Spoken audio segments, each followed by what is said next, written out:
We are back. Estamos de regreso después de un fin de semana after a great weekend of more football, great games, seeing some that are definitely running with their leagues. We are back after a great weekend of football in the Premier League. Premier League that gives the sensation of Arsenal running with this Premier League, but it's not definite just yet. And like Patrice Evra says, I love this game. Always surprising and mostly always in the Premier League. Premier League that is on match day 30. A Premier League that gives always surprises. Every match day week is different, always surprising. Those that dominate, but even those that dominate at times get shocked in situations they do not expect. But for those that don't know, esto es Pase Ambidiestro, Ambidextrous Pass, Fútbol Honestamente, Soccer Football Honestly. And we're going to dive right into this, which is going into the Premier League match day 30. A Premier League that saw Arsenal tightening their iron grip in the title race. And as their clinical victory over Everton, coupled with Manchester City, frustrating draw at West Ham left the Gunners a staggering 8 points. 8 points, 8 points clear in the summit. Old Trafford witnessed a masterclass from Bruno Fernandes.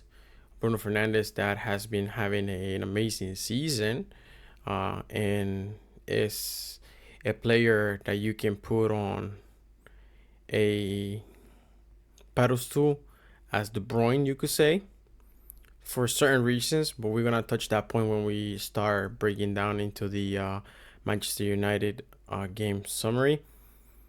But a Bruno Fernandes that has a record-breaking assist inspired Manchester United to a dominant 3-1 win over Aston Villa, and firmly cementing their place on the top three under Michael Carrick. The weekend concluded with a heart-wrenching drama with Richarlison's 90-minute equalizer for Tottenham that stunned Anfield. And we have Wolves, who staged a heroic 2-goal comeback to snatch a point from Brentford in a result that keeps their miracle survival hopes alive. A Wolves that is in the 20th place at the bottom of the bottom on this Premier League. We're gonna go into this Premier League and we're gonna start from the first game of this match day 30th. A Burnley against Bournemouth in a match with a few chances and even a fewer thrills. Burnley's defensive line stood tall to earn a point that keeps their slim survival hopes flickering. The Clarets have now opened the scoring in just 5 games this season. Struggle of taking initiative for the goals, the lowest in the league. A statistic that explains their current residence in the 19th place. A Bournemouth that will feel this was a missed opportunity to climb higher, and having failed to test Martin Dubravka despite periods of sustained pressure. And the Burnley that is in the 19th place, and the Bournemouth that is in the 10th place. Then we move on to a Sunderland against a Brighton that won as visitors against Sunderland. And Yankuba Minte proved to be a hero in the Stadium of Light, scuffing home a bizarre winner that broke the historic hoodoo for the Seagulls. This result marked Brighton's first away victory against Sunderland since 1881, a run spanning over 4 decades.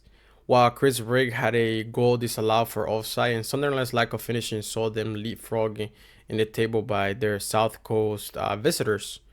Sunderland is in the 13th place, and Brighton is in the 12th place. Then we have an Arsenal against an Everton, and Arsenal that wins 2-0 at home, calmly in the 2-0. The Gunners showed their grit of champions, snatching a late victory in the Emirates through Victor Jokic in a piece of history.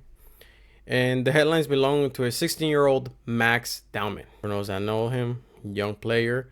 He who came off the bench to become the youngest ever scorer in the Premier League history with a clinical 97th minute strike. A goal that came all the way from a counter attack where Pickford was out of his goal and the young teenager Max Dowman took advantage of that. And Arsenal now sits comfortably atop on the table, having kept a league high of 15 clean sheets this season. Arsenal is in the first place, and Everton is in the 8th place. A Max Dowman that not only scores but also assists. He assisted the first goal for Jokeris and scored the second goal to give this Arsenal a comfortable win. A teenager in the history books, the youngest player in the Premier League to score in the Premier League. Youngest player to score in the Premier League. Only 16 years old. But in Arsenal, they have won their games not by showing much dominance in the game in the sense of goals, but by just doing enough to overall get the wins in now 30 games in this Premier League. Arsenal, yes, they have a great team, but they haven't showed that dominancy in the score sheet when it comes to every single game. They have only won 2-3 games with more than 3-4 goals. Some of them got to 5, but no more than 2 to 3 games winning by a high score. So this Arsenal is doing what they have to do this season, but it's not showing that dominance that we're coming and we're going to take what we have to. Instead, this Arsenal has been trying to control the smallest details of the game to try to get the wins. But hey, at the end of the day, people don't care about that. What they care is about the wins, getting the results, and the titles that have been on a waiting list technically for this Arsenal. But Arsenal's moving forward. They stay top with 9 points on hand. Moving on, we have a Chelsea against a Newcastle. A Chelsea that loses at home and Newcastle that wins as visitors by the minimum 1-0. Chelsea's quest for Champions League football hit a brick wall as Anthony Gordon's 18-minute strike silenced Stamford Bridge. Despite a frantic late push where Reece James hit the post with a free kick, the Blues looked toothless without a clinical edge in the final third. Newcastle's defense stood firm, securing their first win in the Bridge in years and moving them to the top half of the table. A Chelsea that is in 6th place and a Newcastle that is in the 9th place. A Chelsea that for Champions League, they have to overcome a 3-0 deficit against PSG. Would it be possible? The way they play this game, no, it won't. But in football, we've seen many things. Can they surprise? Maybe. But PSG is how to get this win too. And in Newcastle that has a Barcelona coming up, a game that ended tie. And Newcastle that is most likely playing its whole season in this game. They have not qualified beyond the 16th round. So that would be historic if they do accomplish that. But a Newcastle that sees everything to be played in a game where they were ahead against Barcelona, and in the last few minutes, Lamine Yamal caused harm through a penalty and gives this game a balance of a 1-1, but has to go to Camp Nou and try to accomplish in somehow the impossible in a way. But in this game of the Premier League, Newcastle wins against a Chelsea that sees PSG coming up for the Champions League. But moving on, we have a West Ham against a Manchester City, a game that ended tied 1-1. Manchester City's title defense is in tatters after they failed to turn the 71% possession and 50 corners into a win in the London Stadium. Bernardo Silva's delicate chip gave City an early lead, but Konstantinos Mavropanos' header ensured the Hammers moved out of the relegation zone. Erling Haaland's uncharacteristic slump continues, and as the Norwegian has now managed just 3 goals in his last 12 league appearances. A West Ham that is in 18th place and a Man City that is in 2nd place, 9 points away from the leader Arsenal. The gap got a little bit bigger for Manchester City. And a Manchester City that needs a little bit more of a defensive structure is something missing here. In this game, Manchester City scores within 4 minutes. West Ham puts a clinical header just to tie the game, and the whole game ended up just being tied.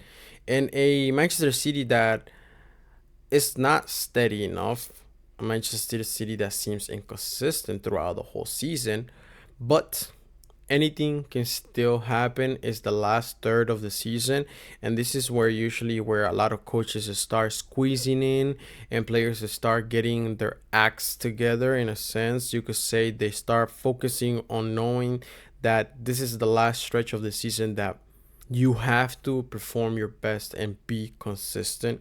So things can still turn around, but this Manchester City, after a slump against West Ham, losing lead on the Premier League, now has to come and pick up a 3-0 deficit against Real Madrid in the Champions League at home. A Manchester City that will be playing this return leg for the Champions League at home, but it has to overcome a 3-0 deficit against the Real Madrid that was superpowered by Valverde and a team act in the Champions League. But in Manchester City that stays second in this Premier League, just 9 points. The gap gets bigger from leaders Arsenal. But moving on, we have a Crystal Palace against a Leeds United. A Crystal Palace that ties 0-0 against Leeds. Selhurst Park witnessed a tactical chess match that ultimately lacked the checkmate moment both sides crave. Leeds United extended their winless streak in London to 11 games, though they would be relieved to leave with a point given Palace's home dominance. The star of the match was Palace's defensive solidity, as the effectively naturalized Dominic Calvert-Lewin, who was historically feasted on the Eagles, was not able to do much. But a Palace that is in the 14th place and a Leeds that is in the 15th place. Then we move on to a Manchester United against a Aston Villa. A Manchester United that won 3-1. Third place against fourth place. In the most entertaining game of the weekend, because it was, you have two big ones going at it. One is in third, one is in fourth. One is looking for pushing European football. The other is just trying to keep their football alive. But United solidified their claim third place with a dominant second half display at Old Trafford. Casemiro opened the scoring before Matheus Cunha and Benjamin Sesko added gloss to the result. Naturalizing roles Barkley's brief equalizer for Villa. The statistics show that United have now just lost 3 of their last 23 matches, a testament to the stability found under Michael Carrick, and a Man United that is in third place, and an Aston Villa that stays in fourth place. But in this game, we have a Bruno Fernandes that broke Beckham's 15 assist record for Manchester United in one season. A Manchester United that shows how they have been playing lately. A Bruno Fernandes that made a whole change from the beginning of the season to the middle of the season to now in this last few games of the season. He has changed himself from the middle of the season to now. He has made a huge change, becoming a more positive contributor for his team, playing a more offensive aspect of the game, and becoming now the top assister in this Manchester United and in the Premier League this season. But Bruno has outshined this season. He has outshined this season, and this brings the argument of De Bruyne winning the PFA in the 1920 season with 23 goals and assists combined, and that being his best season. 2019 and 2020 being De Bruyne's best season with 23 goals and assists combined, and he won the PFA.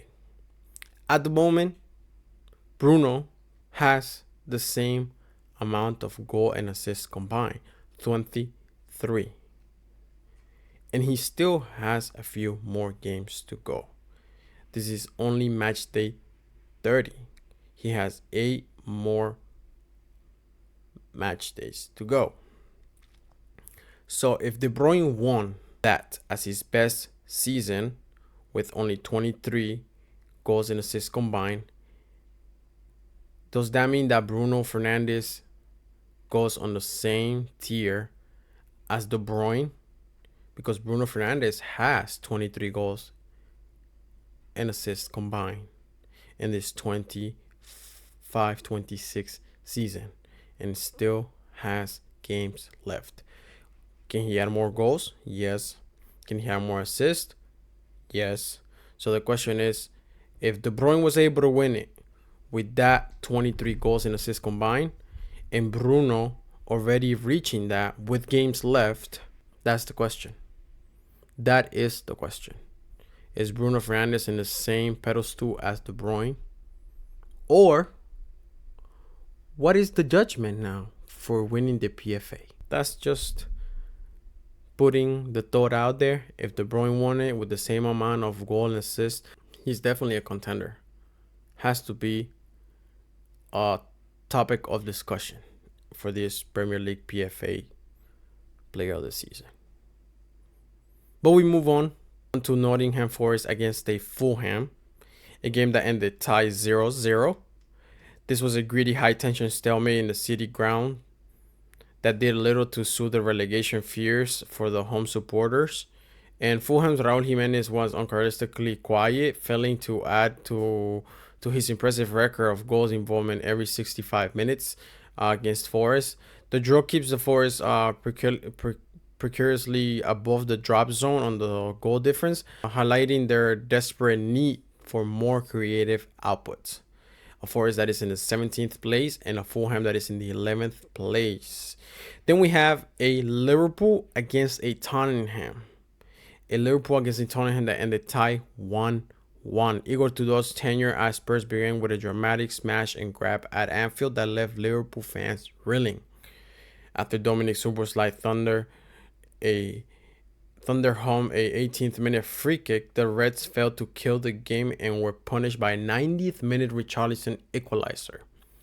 While Mo Salah remains tied for the most goals against Spurs, Liverpool's inability to close out leads has seen them slip into the fight for the top four. And Liverpool that again has now 4 or 5 games being scored in the last few minutes of aggregate time. So for Liverpool, this doesn't feel great. But now Liverpool has slipped into the fight for the top 4. And the Liverpool that is in the 5th place and the Tottenham that is in the 16th place. And for Liverpool, Szoboszlai is the guy to assign the free kicks to. This is the guy to assign the free kicks to. He's the free kick merchant. For the past free kicks he has had, 4 to 5 free kicks he has scored. So he is the free kick merchant for Liverpool. And many can argue that the foul was not a foul. It's understandable. Many will argue, man, and to a degree, yes. But what do you expect with the inconsistency of the officials in this Premier League? This season has been up and down of when it comes to referees. So, am I surprised? Not really. Was it a foul? Not really. But the inconsistency just shows you example after example of the inconsistency these referees have had this season in the Premier League.